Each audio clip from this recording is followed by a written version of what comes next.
നമ്മളെ 1-ാം ക്ലാസ് മുതലേ പഠിപ്പിക്കുന്ന ഒരു കാര്യമാണ് ഭൂമി ഉരുണ്ടതാണെന്നും അത് വളരെ വേഗത്തിൽ കറങ്ങുന്നത് കൊണ്ടാണ് പകലും രാത്രിയും ഉണ്ടാകുന്നത് എന്നൊക്കെ. എന്നാൽ ഭൂമിയുടെ ചലനം നമുക്ക് തിരിച്ചറിയാനും സാധിക്കില്ല.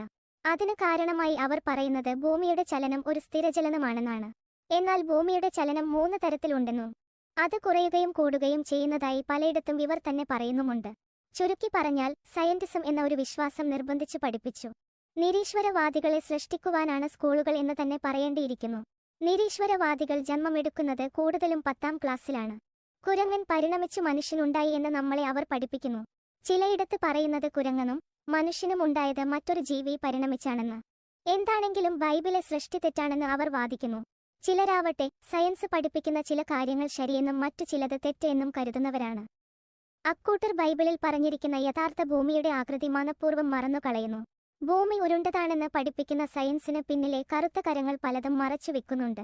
അതിൽ പ്രധാനപ്പെട്ടത് പരന്ന ഭൂമിയുടെ നടുവിലുള്ള അഥവാ വടക്കുദിശയിൽ പൊളാരിസ് എന്ന് വിളിക്കുന്ന ഉത്തരധ്രുവ നക്ഷത്രത്തിനു നേരെ താഴെയുള്ള ദൈവത്തിന്റെ മഹാപർവ്വതമായ ദൈവം വസിക്കുന്ന സിനായി മലയാണ്. ഈ മല 7-ാം സ്വർഗത്തോളം ഉയരമുള്ളതും വളരെ മഹത്വമുള്ളതുമാകുന്നു. നമ്മുടെ വടക്കുനോക്കിയന്ത്രങ്ങൾ പ്രവർത്തിക്കുന്നത് തന്നെ ഈ മല കാരണമാണ്. ഈ മലയിലേക്കാണ് എല്ലാ വടക്കുനോക്കി യന്ത്രങ്ങളും വിരൽ ചൂണ്ടുന്നത്. പിന്നെ അതിനു ചുറ്റും മതിലുകളില്ലാത്ത ഗ്രാമങ്ങളിൽ നിർഭയം വസിക്കുന്ന ദൈവത്തിന്റെ തിരഞ്ഞെടുക്കപ്പെട്ട സഭയിലെ അംഗങ്ങളും മരണമില്ലാതെ അവിടെയുണ്ട്. അന്റാർട്ടിക്കൻ മതിലുകളാണ് ഇപ്പോൾ മറ്റു മനുഷ്യൻ താമസിക്കുന്ന സ്ഥലത്തിന്റെ അതിർത്തി എന്ന് പറയുന്നത്. അത് പരന്ന ഭൂമിയുടെ ചുറ്റും വൃത്താകൃതിയിലുണ്ട്. കോടിക്കണക്കിനു ഗാലക്സികൾ ഉള്ളതിൽ ഒരു ഗ്രഹം മാത്രമാണ് ഭൂമിയെന്നും മറ്റു ഗ്രഹങ്ങൾ ഉണ്ടെന്നും അവിടെയും ജീവൻ ഉണ്ടെന്നും ഇവർ അവകാശപ്പെടുന്നു. ആയതിനാൽ മനുഷ്യന് വലിയ പ്രാധാന്യമില്ലെന്നും ഭൂമിയും ഇല്ലായ്മയിൽ നിന്നും ഉണ്ടായത് എന്നും അവർ പഠിപ്പിക്കുന്നു. സൂര്യനിലോ ചന്ദ്രനിലോ മറ്റു നക്ഷത്രങ്ങളായ ചൊവ്വ, ബുധൻ, വ്യാഴം എന്നിവയിലോ മനുഷ്യന് പോകുവാൻ സാധിക്കില്ല. ഇവയെല്ലാം സ്വയം പ്രകാശിക്കുന്ന ഭൂമിയുടെ അന്തരീക്ഷത്തിനുള്ളിൽ നിലനിൽക്കുന്ന ദൈവം വിരിച്ച വിധാനത്തിന് താഴെയുള്ള പ്രകാശങ്ങൾ മാത്രമാണ്. ഇവയെല്ലാം നിശ്ചലമായ ഭൂമിയുടെ മുകളിലൂടെ നിശ്ചയിക്കപ്പെട്ട പാതയിലൂടെ സഞ്ചരിക്കുന്നു. ഇനി നമുക്ക് ബൈബിളിൽ പറയുന്ന ഭൂമി എന്താണെന്ന് നോക്കാം. ദൈവം വീണ്ടും അരുളിച്ചെയ്തു, ജലമധ്യത്തില് ഒരു വിധാനം ഉണ്ടാകട്ടെ, അത് ജലത്തെ 2ആയി തിരിക്കട്ടെ. ദൈവം വിധാനമുണ്ടാക്കുകയും അതിനു താഴെയുള്ള ജലത്തെ മുകളിലുള്ള ജലത്തിൽ നിന്നു വേർതിരിക്കുകയും ചെയ്തു. അപ്രകാരം സംഭവിച്ചു. വിധാനത്തിന് അവിടുന്ന് ആകാശമെന്നു പേരിട്ടു. സന്ധ്യയായി, പ്രഭാതമായി, 2-ാം ദിവസം. ദൈവം വീണ്ടും അരുളിച്ചെയ്തു, ആകാശത്തിനു കീഴിലുള്ള വെള്ളമെല്ലാം ഒരിടത്ത് ഒരുമിച്ചു കൂടട്ടെ, കര പ്രത്യക്ഷപ്പെടട്ടെ. അങ്ങനെ സംഭവിച്ചു. കരയ്ക്കു ഭൂമിയെന്നും ഒരുമിച്ചു കൂടിയ ജലത്തിനു കടലെന്നും ദൈവം പേരിട്ടു. അത് നല്ലതെന്ന് അവിടുന്ന് കണ്ടു. ദൈവം വെള്ളത്തിനു നടുവിൽ ഒരു വിധാനമുണ്ടാക്കി എന്നത് ഈ വചനത്തിൽ വ്യക്തമാണ്. നമ്മൾ നീലനിറത്തിൽ മുകളിൽ കാണുന്നത് വിധാനത്തിന് മുകളിലുള്ള വെള്ളമാണ്. ഈ വെള്ളമാണ് നോഹയുടെ ജീവിതത്തിന്റെ 600-ാം വർഷം 2-ാം മാസം 17-ാം ദിവസം ആകാശത്തിന്റെ ജാലകങ്ങള് തുറന്നു ഭൂമിയിൽ മുഴുവൻ നിറഞ്ഞത്. ഭൂമിക്കു മുകളിലെ ആകാശവിധാനത്തിൻ ഉപരി ഉപവിഷ്ടനായിരിക്കുന്നവനാണ് അവിടുന്ന്. ഭൂവാസികളെ വിട്ടിലുകൾ തുല്യരാണ്. അവിടുന്ന് ആകാശത്തെ തിരശ്ശീല പോലെ നിവർത്തുകയും കൂടാരം പോലെ വിരിക്കുകയും ചെയ്യുന്നു. വസ്ത്രമെന്ന പോലെ അങ്ങു പ്രകാശമണിഞ്ഞിരിക്കുന്നു. കൂടാരമെന്ന പോലെ അവിടുന്ന് ആകാശത്തെ വിരിച്ചിരിക്കുന്നു.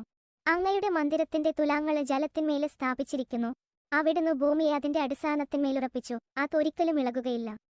അവിടുന്ന് വസ്ത്രം കൊണ്ടെന്ന പോലെ ആഴികൊണ്ട് അതിനെ ആവരണം ചെയ്തു. വെള്ളം പർവ്വതങ്ങൾക്ക് മീതെ നിന്നു. അവിടുന്ന് നിർദ്ദേശിച്ച ഇടങ്ങളിലെ പർവ്വതങ്ങള് പൊങ്ങിയും താഴ്വരകള് താണും നിൽക്കുന്നു. ജലം വീണ്ടും ഭൂമിയെ മൂടാതിരിക്കാൻ അങ്ങ് അതിന് അലംഘനീയമായ അതിര് നിശ്ചയിച്ചു. ആ ജീവികളുടെ തലയ്ക്ക് മുകളില് സ്ഫടികം പോലെ തിളങ്ങുന്ന ഒരു വിധാനം ഉണ്ടായിരുന്നു. അത് അവയുടെ തലയ്ക്ക് മുകളില് വിരിഞ്ഞു നിന്നു. അവയുടെ ചിറകുകള് ആ വിധാനത്തിനു കീഴിൽ ഒന്നിന്റെ ചിറക് അടുത്തതിൻ്റേതില് സ്പർശിക്കുമാർ നിവർത്തിപ്പിടിച്ചിരുന്നു. അവയുടെ തലയ്ക്ക് മുകളിലുള്ള വിധാനത്തിനു മുകളില് നിന്ന് ഒരു സ്വരമുണ്ടായി.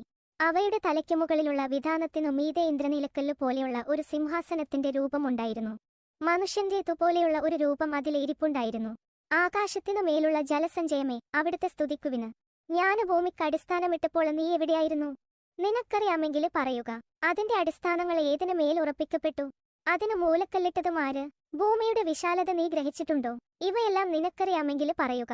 അങ്ങനെ അതിനെ അതിന്റെ അതിർത്തിയോളം നയിക്കാനോ പാർപ്പിടത്തിലേക്കുള്ള വഴിയില് അതിനെ അനുഗമിക്കാനോ നിനക്ക് കഴിയുമോ? ഭൂതലം കർത്താവിന്റെ മുൻപില് പ്രകമ്പനം കൊള്ളട്ടെ. അവിടുന്നല്ലോ ലോകത്തെ അചഞ്ചലമായി ഉറപ്പിച്ചത്. ഭൂമിയുടെ അടുത്ത ഊണുകള് കർത്താവിൻ്റെതാണ്. അതിന്മേൽ അവിടുന്ന് ലോകത്തെ ഉറപ്പിച്ചിരിക്കുന്നു. അവിടുന്ന് ഭൂമിയെ പ്രകമ്പനം കൊള്ളിക്കുന്നു. അതിന്റെ തൂണുകള് വിറയ്ക്കുന്നു. അവിടുന്ന് മാത്രമാണ് ആകാശത്തെ വിരിച്ചത്. അവിടുന്ന് സമുദ്രത്തിലെ തിരമാലകളെ ചവിട്ടി മെതിക്കുന്നു.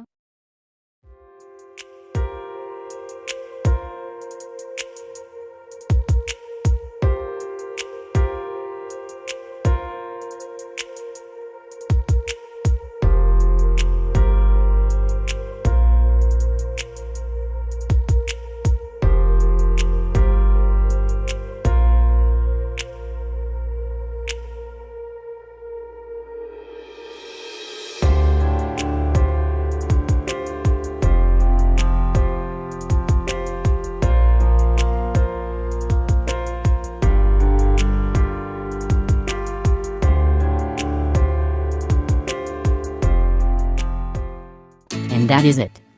What do you think? Let me know down here in the comment section. And if you enjoyed this video, leave a little like to indicate that you liked it very much. If you are not subscribed to this channel yet, remember that you probably should. As always, thank you guys for watching and I hope to see you all soon.